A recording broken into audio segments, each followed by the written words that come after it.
It was supposed to be just another routine hearing. Hillary Clinton walked in expecting the usual, soft questions and quick answers. But when Pam Bondi stood up, everything changed. Bondi wasn't there to play politics. She had a purpose: to expose the truth about Benghazi, truths that Clinton had worked hard to keep hidden. The room fell silent as Bondi revealed emails, lies, and startling truths. Clinton had no way out.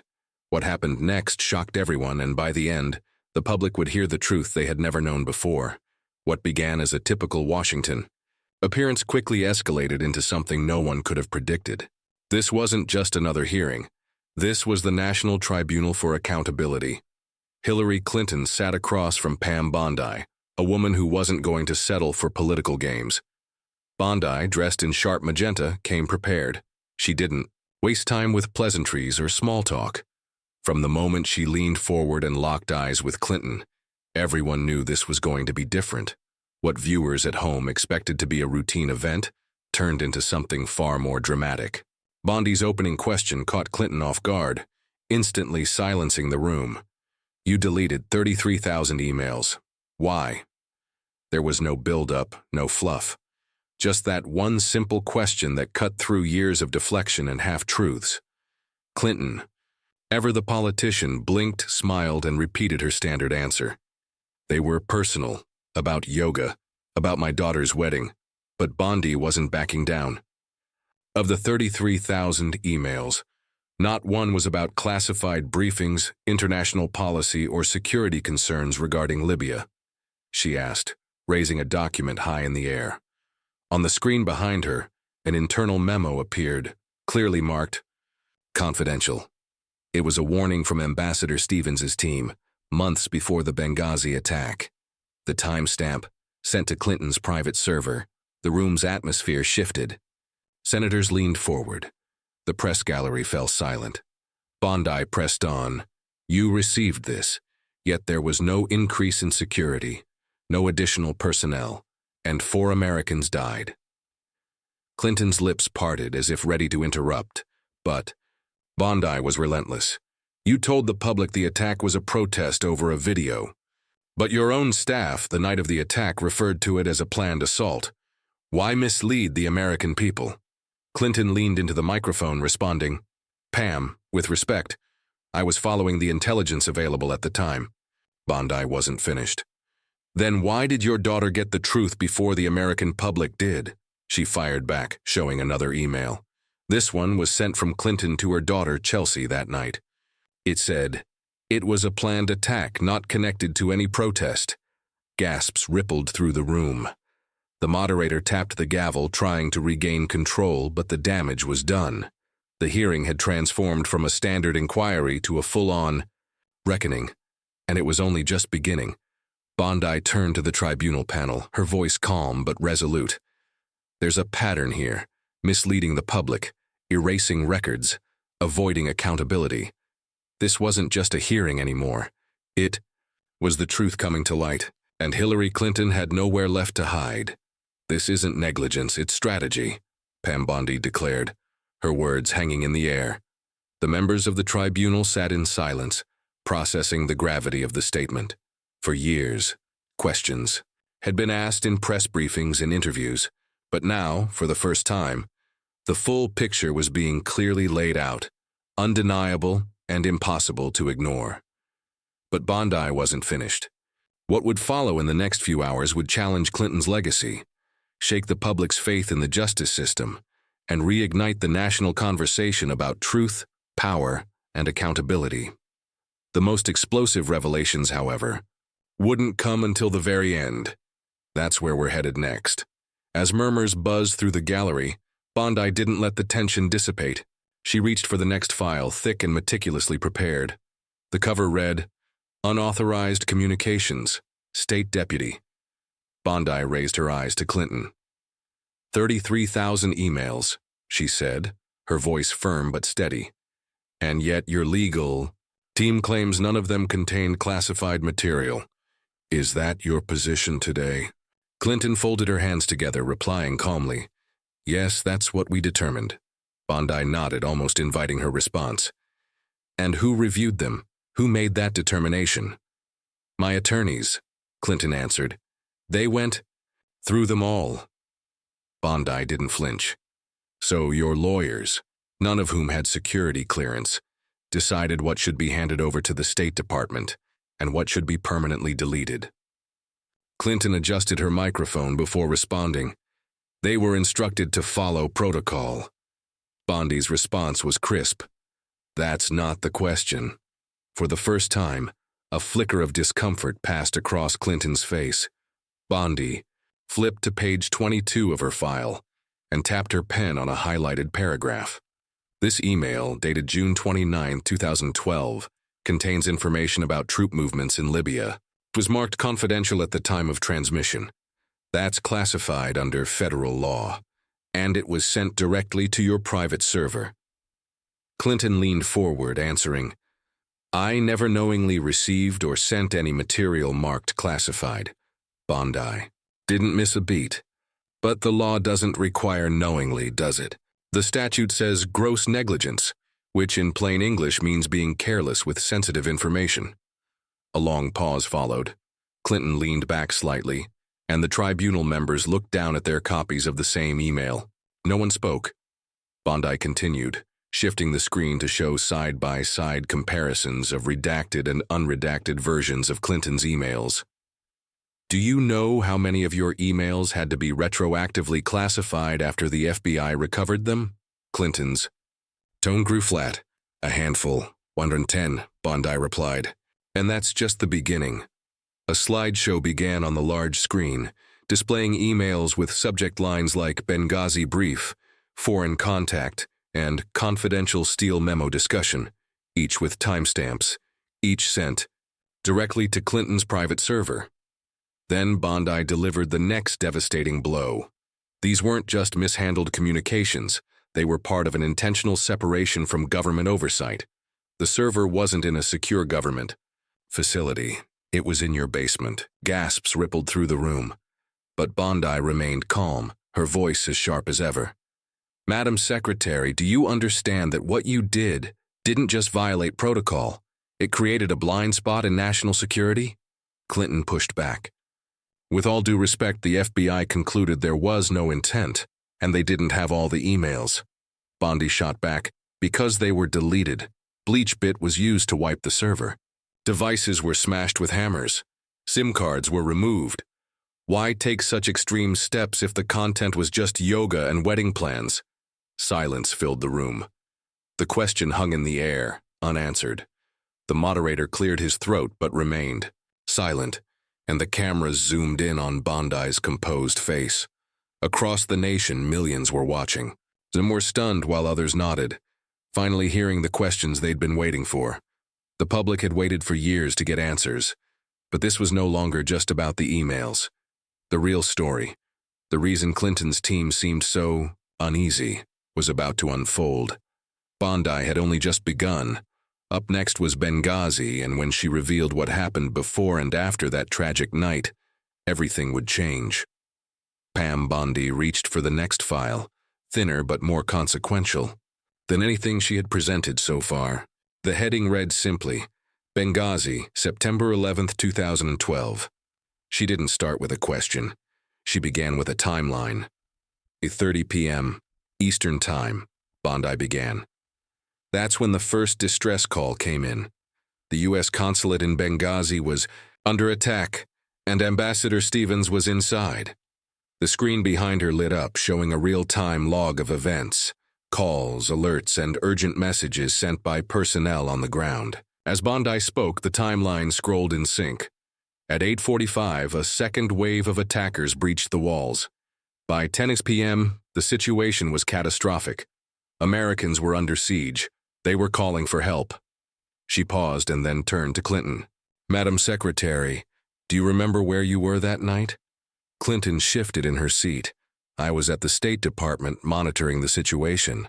Bondi nodded, then pressed on.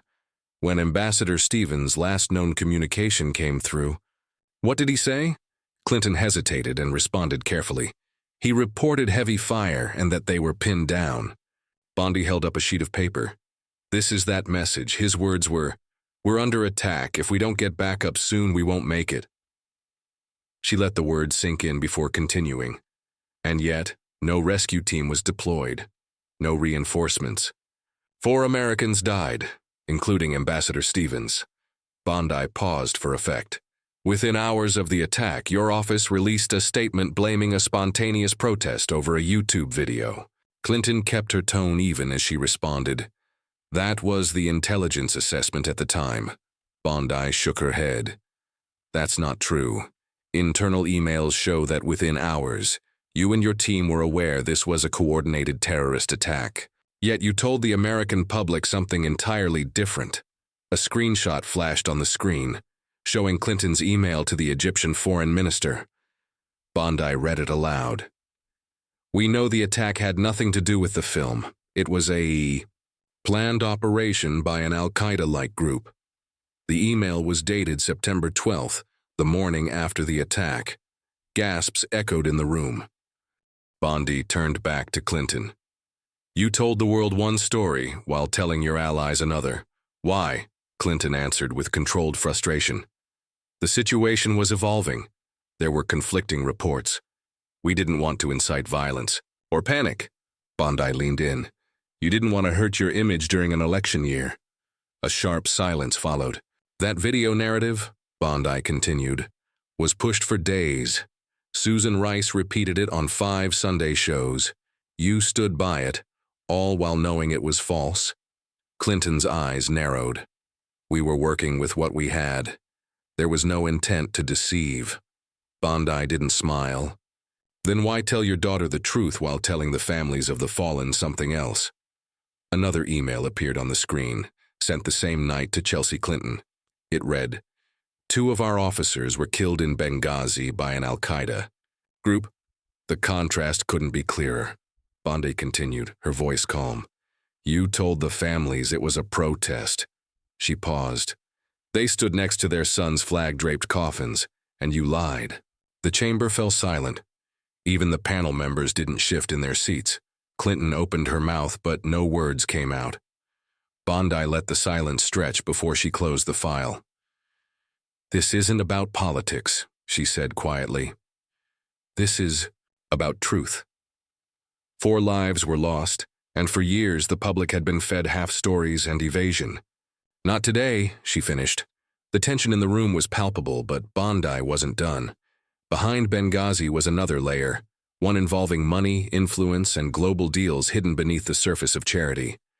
Now, Bondi would reveal how the Clinton Foundation fit into the story, and this was the moment the hearing took a darker turn. Pam Bondi returned to the table and picked up a sleek black binder labeled Foundation Contributions and Classified Associations. Her voice was slower now, deliberate, as if weighing each word. Let's shift to the Clinton Foundation, she began. A charitable organization, Clinton straightened her posture. This wasn't new ground. She had answered questions about the We Foundation before. But Bondi wasn't here to repeat old questions. She was here to connect the dots no one else had dared to link. In the years during and after your time as Secretary of State, Bondi continued, the Foundation received millions in donations from foreign governments, Saudi Arabia, Qatar, Algeria. These aren't private citizens. These are regimes, some with deeply troubling records. Clinton responded in a measured tone. All donations were publicly disclosed and vetted by the appropriate ethics council. Bondi raised an eyebrow. Were they? She clicked a remote, and a screen behind her displayed 2 timelines side by side, one for foreign donations to the Foundation and the other for major policy decisions made by the State Department. Bondi gestured to the board. In June 2010, the Algerian government donated $500,000 to your foundation, coincidentally at a time when they were lobbying your department for exemptions to U.S. sanctions. 3 weeks later, the waiver was approved. Clinton opened her mouth, but Bondi cut her off. In February 2012, Qatar pledged over $1 million to your foundation. 2 months later, they received a massive arms deal cleared by your department. Bondi turned to face the tribunal.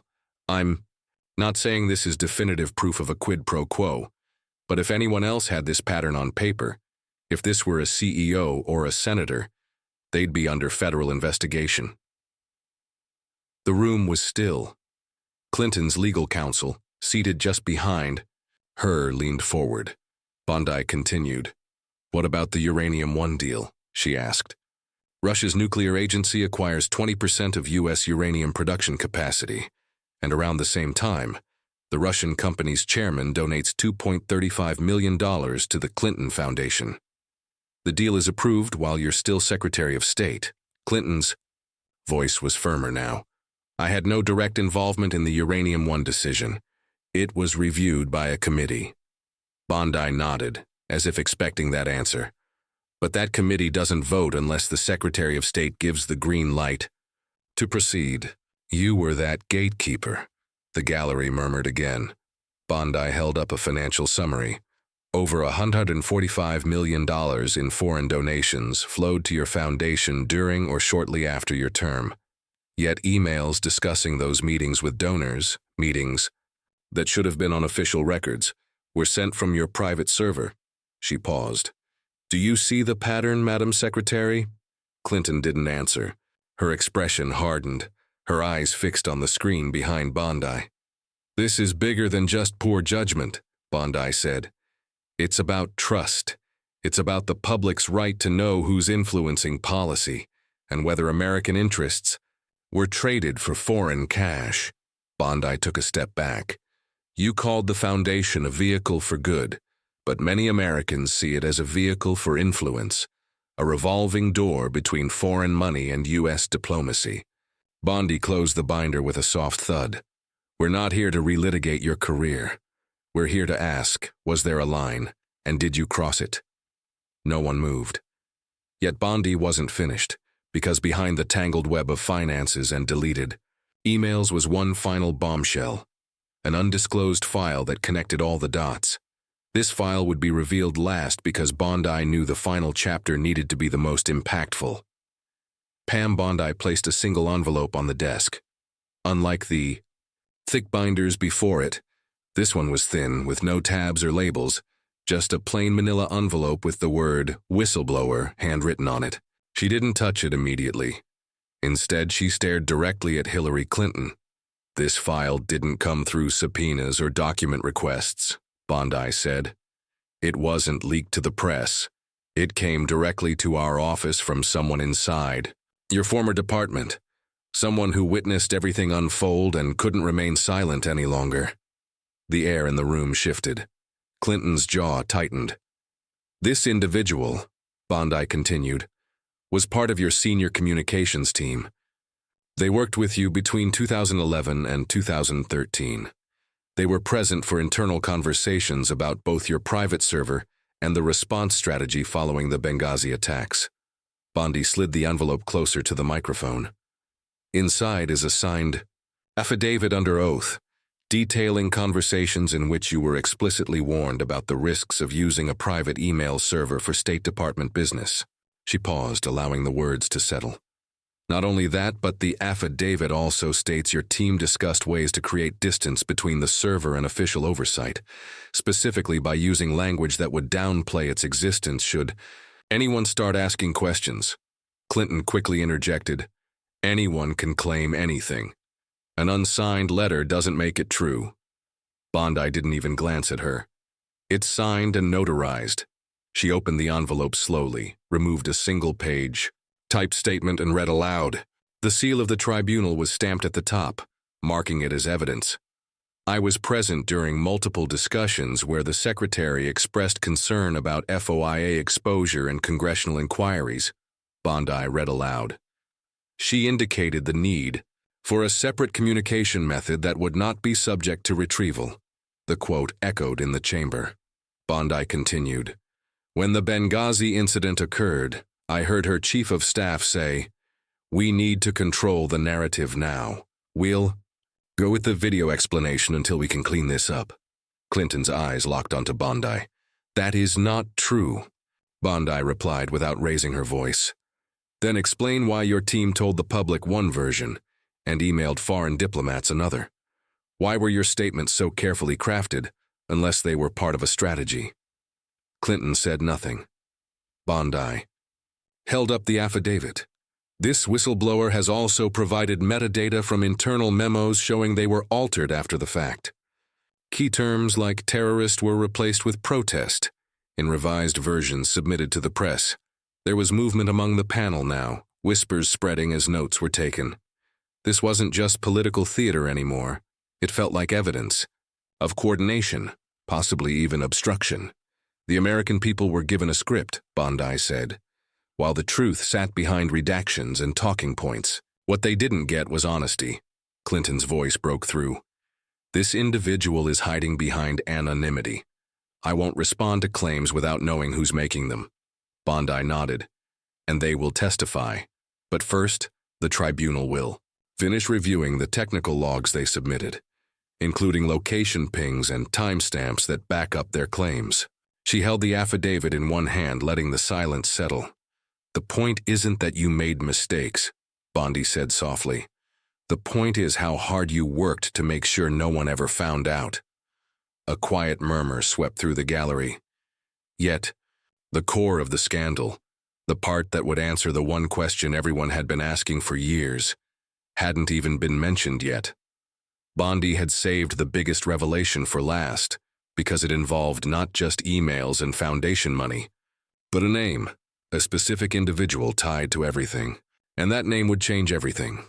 Pam Bondi let the whispers settle before speaking again. Bondi set the affidavit aside and pulled out a new folder, marked with a name that most Americans had never heard, but soon wouldn't forget. Abdul. Rahman Al-Fed, she said. Clinton's expression remained unchanged, but Bondi noticed her fingers twitch slightly. Eli is a Libyan businessman, Bondi continued. He's not a government official or diplomat, but in 2011 and 2012 he had multiple off-the-record meetings with your State Department staff. None of them were documented in official logs, and none were disclosed. She clicked the remote, and the screen behind her lit up with satellite data. Meeting dates and visitor logs obtained from foreign embassies in the weeks following each of these meetings. Funds were wired from one of his holding companies to accounts tied to front organizations, Bondi explained. These organizations were later flagged by the FBI for money laundering. She paused. One of those organizations also donated to the E. Clinton Foundation. Now people started taking notes. The panel leaned in and the room felt charged with tension. Bondi turned back to Clinton. Do you know what Al-Fed told his contacts in early 2012? That things would move fast if he kept up his support. We have the transcript of an intercepted call in which he says, "The lady promised after the meeting in Geneva it's going through." Clinton crossed her arms. I've never met this man. I don't know who he is. Bondi raised her eyes. You may not have met him personally, but your top aide did. 3 times. Once in Geneva, once in Tripoli, and once at a private residence in New York. The screen changed. Again, showing a grainy photo but clear enough. Clinton's aide stepping out of a black SUV, followed by Al-Fed. The timestamp was December 2012. This isn't speculation, Bondi said. It's documentation. Transaction logs, travel records, surveillance photos. And do you know what Al-Fed was seeking during those meetings? She opened the folder. He wanted influence, a soft channel into U.S. policy decisions on post-Gaddafi. Libya. He wanted access to U.S.-backed reconstruction contracts, and within 6 months his companies received them. A panel member to Bondi's left interrupted for the first time. Are you suggesting the secretary approved those contracts in exchange for donations? Bondi didn't flinch. I'm suggesting the pattern is too precise to ignore. A donor with foreign interests meets with a top aide. Shortly after, the donor's companies receive favorable treatment from agencies under the secretary's jurisdiction. Meanwhile, their money flows to a foundation run by the secretary's family. She stepped back. That's not a conspiracy, that's a trial. Clinton spoke slowly. There's no evidence I approved any such deal. The State Department operates through layers of review. Bondi replied instantly. Except when the layers are bypassed. Except when communication happens through private servers. Except when meetings are off the record. She tapped the folder again. This isn't just about classified emails or bad judgment. This is about a network, a system built to, avoid oversight while benefiting the few who pay to play. The phrase pay to play echoed in the room. Bondi looked straight at the camera. Americans have a right to know if foreign interests are buying access to their government. And if the highest office in diplomacy can be rented, what does that say about the rule of law? The tribunal fell silent again. This chapter didn't end with shouting. It ended with stillness, the kind that comes when something sinks in and can't be shaken. But even as Bondi rested her case on Alfed, she knew there was one more layer to reveal. Because behind the meetings, the money, and the emails, there was the dossier, the one that shook a nation. And next, Bondi would show just how far its roots reached. Pam Bondi let the gravity of the previous revelation settle before moving forward. When she spoke again, her voice was steady, but her words sliced through the silence. We've talked about Benghazi, about the foundation, about deleted emails. But now it's time to talk about something that didn't just affect your legacy, something that affected an entire presidency. She clicked her remote again, and the words Steele dossier appeared on the screen. Clinton's face didn't change, but her foot tapped just once. Bondi began. The Steele dossier, a document that ignited investigations, divided the nation, and consumed headlines for years. And at the center of it, a former British spy paid to compile opposition research. She paused.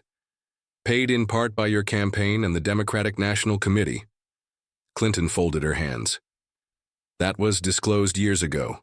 It was opposition research, standard practice in campaigns. Bondi didn't deny it. It's not the funding that's the problem, it's the intent. She turned to the panel. This dossier wasn't just dropped into a campaign blog or left to the press to dissect. It was funneled to federal agencies, presented as intelligence. It triggered wiretaps, visa warrants, and surveillance of U.S. citizens. She pointed to the screen again, and a memo from a former FBI agent appeared. The FBI later admitted the dossier contained unverified, and in some cases, false information. Yet it was still used to justify intrusive surveillance against a presidential campaign. Bondi turned back to Clinton. Did you know your campaign's contractors met with Department of Justice officials while the dossier was being compiled? Clinton didn't answer. Did you know the same firm hired by your campaign was also coordinating media leaks to present the dossier's claims as fact? Still nothing. Bondi continued.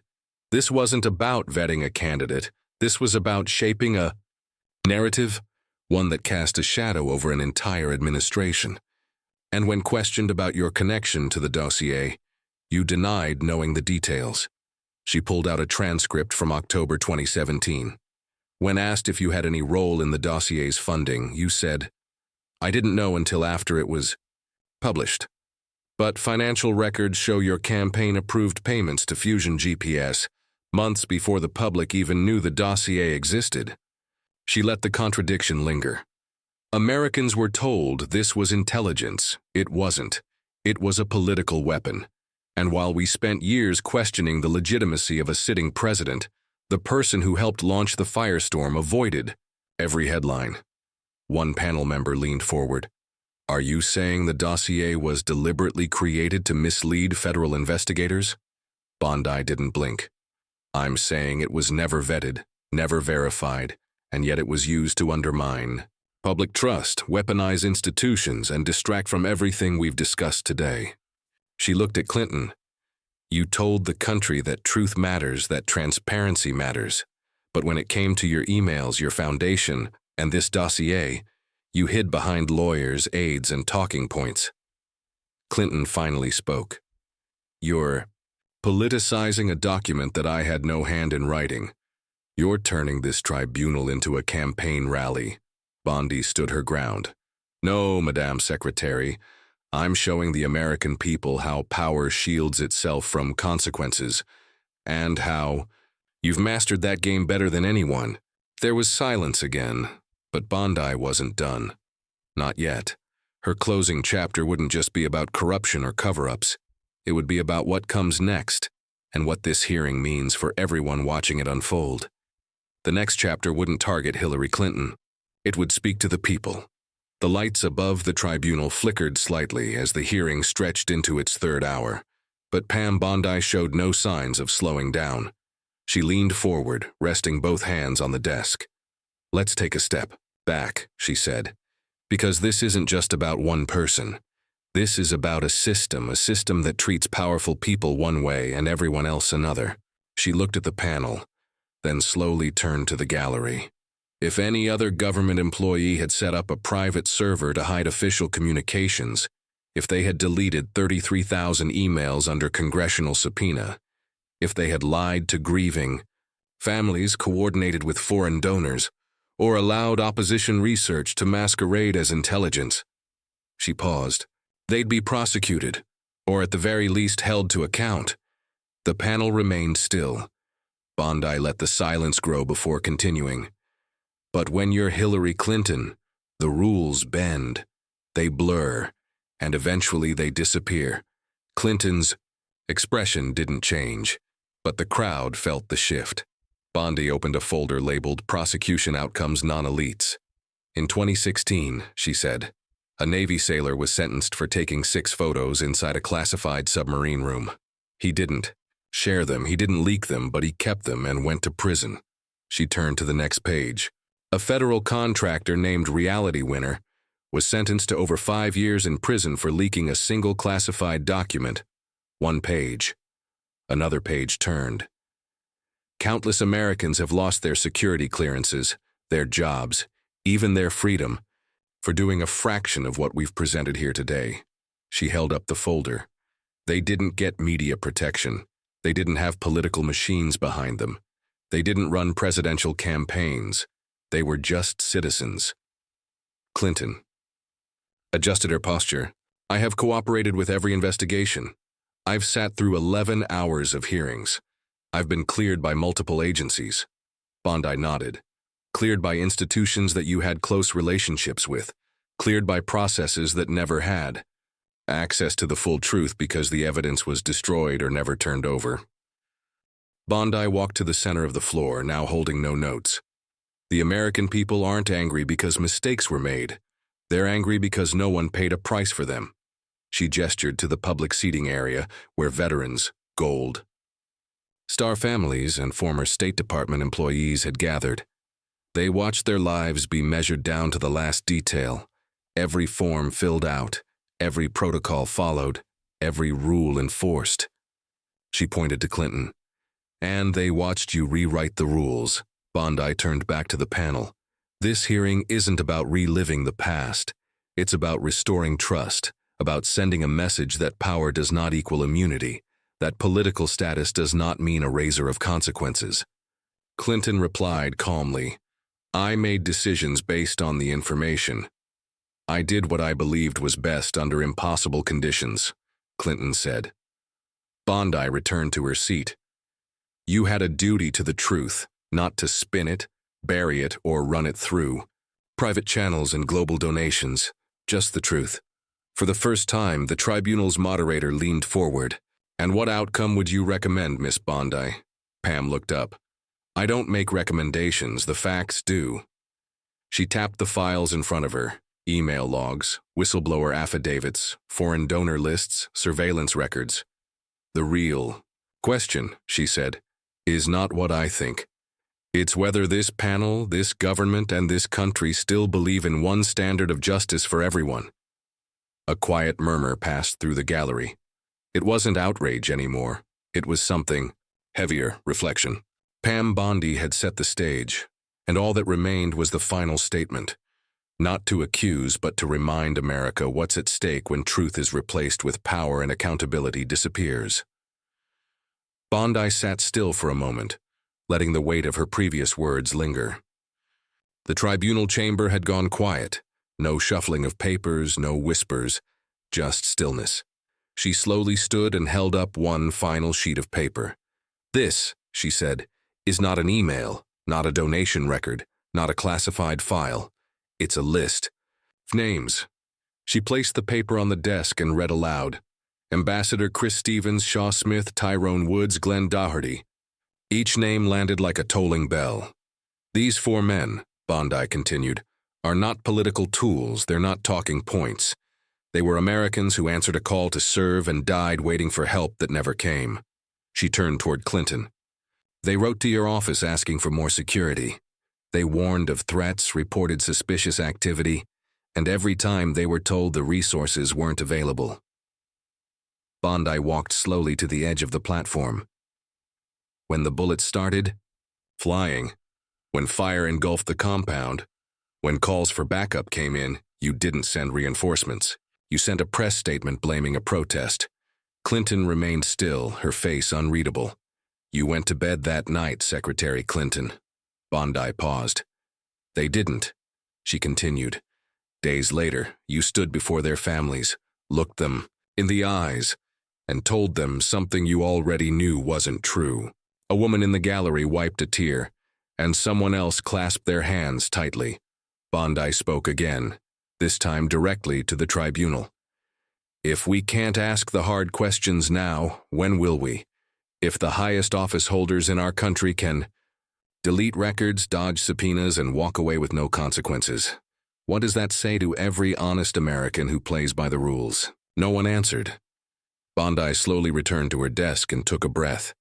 I'm not asking you to rewrite history. I'm asking you to confront it. With calm resolve, she turned back to Hillary Clinton. Do you still stand by your decisions? Clinton nodded, her voice softer than before. Yes, I did what I thought was right at the time. Bondi stared for a moment, then quietly closed her binder. So did they, she said, gesturing to the list of names again. A single click echoed as she turned, off the screen behind her. The hearing was nearly over, but the silence that followed was louder than any headline could capture. For the first time, the weight of unanswered questions had been laid out from beginning to end, not through outbursts or shouting, but just the facts.